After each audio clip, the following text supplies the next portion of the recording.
Today we start with team coverage of the trade accord signed by South Korea and the U.S. First then, our Park Jun-han covers the details of the deal that includes U.S. tariffs lowered to 15% for South Korean products. Do take a listen. South Korea and the U.S. announced a major tariff agreement on Wednesday local time to lower reciprocal tariffs from 25% to 15%. The deal, however, required South Korea to commit to a $350 billion investment package. The $350 billion will be in the form of an investment vehicle and will be spent through equity investments, loans, and credit guarantees. An additional $100 billion will be spent on purchasing U.S. energy, mostly liquefied natural gas. The South Korean government said sector-specific tariffs involving semiconductors and pharmaceuticals are guaranteed most favored nation status, ensuring treatment as favorable as that afforded to other nations.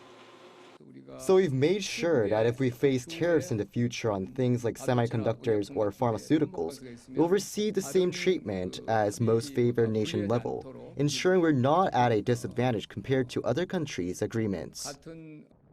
Through the deal, tariffs on automobiles have also been reduced from the current 25% to 15%.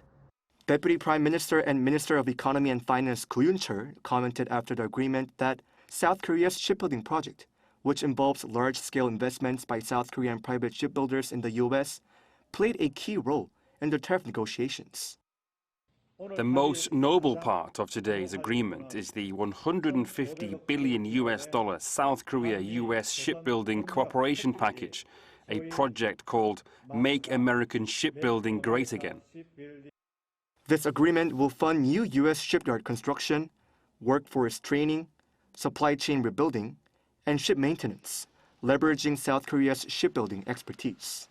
The remaining $200 billion will be spent to support strategic sectors that are closely related to the country's economic security. Those sectors include semiconductors, batteries, nuclear energy, biotechnology, and critical minerals. South Korea also pledged to purchase $100 billion worth of U.S. energy, primarily liquefied natural gas, over 4 years, redirecting existing import needs without any added economic burden. The last-minute tariffs agreement has reduced uncertainty for South Korean companies, which account for 19% of the country's global exports, ensuring they compete on equal or better terms than their rivals. Further details about the deal will be finalized in ongoing talks. Park Jun-han, 아리랑뉴스.